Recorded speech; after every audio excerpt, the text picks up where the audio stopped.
तो हेलो बच्चों, welcome back to AG classes. Question number 14 तक हो चुके थे। क्वेश्चन नंबर 15 के साथ आ गया हूं मैं वापस। दिस इज निखिल और आज हम स्टार्ट कर रहे हैं क्वेश्चन नंबर 15 एक्सरसाइज 6.3 का। क्वेश्चन नंबर 15 कह रहा है हमसे a vertical pole of length 6 metre cast a shadow 4 metre long. एक 6 मीटर का क्या है, पोल है। वो कितनी शैडो बना रहा, शैडो कहां बनाएगा, ग्राउंड में ही तो बनाएगा, ग्राउंड में ही बनाएगा। तो शैडो कितनी है, 4 मीटर लॉन्ग। और पोल कितना था सर, 6 मीटर। इससे कर दो इसको ज्वाइन, तो एक ट्राइंगल मिल गया हमें, A B C. At the same time a tower cast a shadow 20 metre long. बेटा तुमने हाइट एंड डिस्टेंस में पढ़ा होगा क्या सर, सेम टाइम पे एंगल ऑफ एलिवेशन सेम रहेगा। अब ऊपर से आ रहा है, कुछ बच्चे कहेंगे कि सर डिप्रेशन होगा। बिल्कुल सही बात है, होगा तो वही, लेकिन फिर बाद में वो अल्टरनेट होके एलिवेशन बन जाता है। ठीक है, कितनी शैडो बना रहा है, 28 मीटर की। मुझे क्या निकालनी है, ये हाइट निकालनी है टावर की। अगर ये मैंने थीटा माना है तो ये भी थीटा है, इक्वल होगा। इतनी बात समझ में आई होगी। ठीक है, तो देखो इसमें हम इसको दे दिया P Q R in triangle ABC and triangle P Q R. बेटा एंगल जो सी होगा वो एंगल आर के इक्वल होगा, बोथ आर एलिवेशन एंगल्स लिख लेना।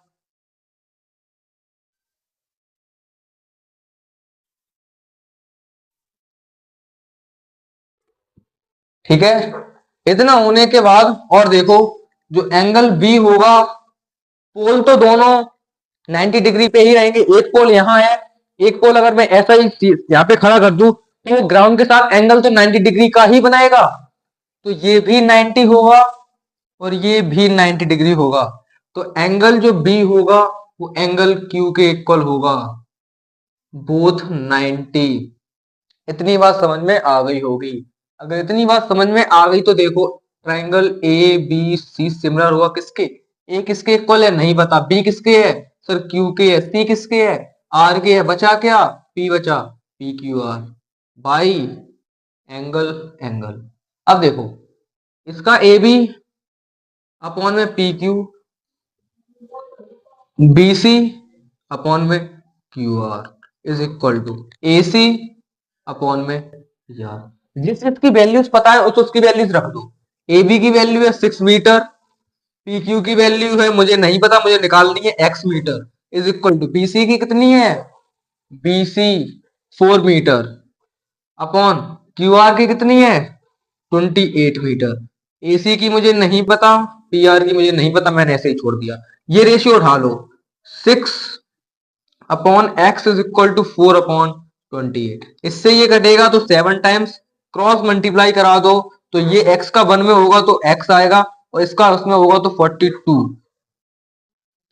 तो 42 मीटर का ये पोल है, ये कितनी मीटर की शैडो बना रहा है, 28 मीटर की शैडो बना रहा है। तुमसे बस यही पूछा गया था कि जो टावर होगा वो कितनी हाइट का होगा।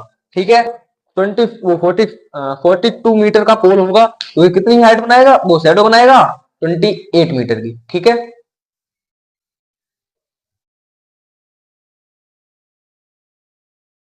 क्वेश्चन नंबर 16, ये हमारी एक्सरसाइज का लास्ट क्वेश्चन है। क्वेश्चन कह रहा है if AD and PM are medians of triangle ABC and PQR respectively. दो ट्राइंगल्स बना लो, एक ए बी सी और दूसरा P Q R. AD median किस में है, एबीसी में है, तो मैंने एडी, ये मीडियन क्या कर रहा, इसको इसके इक्वल कर रहा पीएम, ये क्यूएम को एमआर के इक्वल कर रहा। वेयर एबीसी सिमिलर पीक्यूआर, जो ट्राइंगल एबीसी है वो सिमिलर है पीक्यूआर के। तो इससे पहले गिवन लिख लो, गिवन से कितना मिलेगा, एबीसी सिमिलर होगा पी क्यू आर के, तो इससे मिलेगा तो रेशियो ए बी अपॉन में P Q is equal to B C upon में Q R. Is equal to A C upon में पी आर, और angle A is equal to angle P, angle B is equal to angle Q, and angle C is equal to angle R. इतनी चीज मुझे given मिली। अब मुझे prove क्या करना है वो लिख लो। To prove A B upon में P Q is equal to A D upon में P M. Let's prove. Start करते हैं प्रूव करना।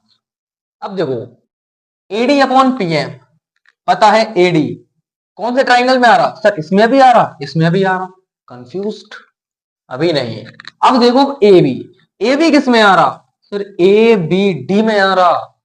तो सीधी बात है बेटा, कौन सा लेना है, एक ए बी डी लेना है, इसका पी क्यू एम लेना है। तो in triangle A B D and triangle P Q M, ठीक है। अब देखो angle B is equal to angle Q, ये मुझे गिवन है। अब एक चीज और गिवन है, ए बी अपॉन में P Q is equal to B C upon में क्यू आर। तो लिख लो ए बी अपॉन में P Q is equal to B C upon में क्यू आर।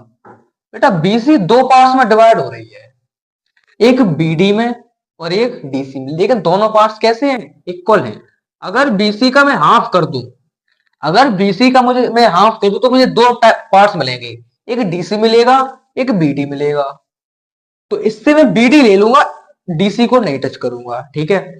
सर अगर इसमें हाफ किया है तो ये अपने मन से कैसे कर सकते, तो इसमें भी हाफ करना पड़ेगा, तब ये कर सकते हैं, बिल्कुल सही बात है। तो मैंने इसमें भी हाफ कर दिया, इससे मैंने टच नहीं किया था, इसको मैंने ऐसा ही लिख लिया। अब बीसी का हाफ एक डीसी है एक बीडी है, लेकिन मुझे चाहिए क्या, बीडी चाहिए, मैंने बीडी लिख लिया।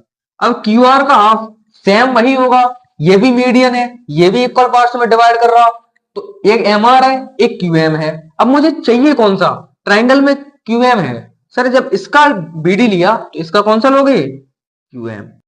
अब देखो ये दो साइड्स और बीच का एंगल, ये दो साइड और बीच का एंगल बिल्कुल सही है, एंगल बीच का ही होना चाहिए।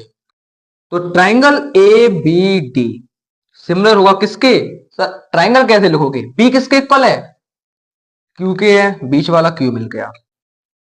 अब देखो पी क्यू है, पी आगे है लिख दिया, बचा क्या, एम बचा, बाई साइड एंगल साइड। इससे रेशियो निकालो, ए बी अपॉन में पी क्यू, और क्या चाहिए सर, एडी चाहिए, तो एडी चाहिए, एडी अपॉन में पीएम, यही चाहिए था। तो यहां पे हमारा ट्राइंगल चैप्टर कंप्लीट खत्म होता है। अब आपसे मिलता हूं मैं एक नए चैप्टर के साथ अगली वीडियो में, तब तक के लिए हैव अ नाइस डे।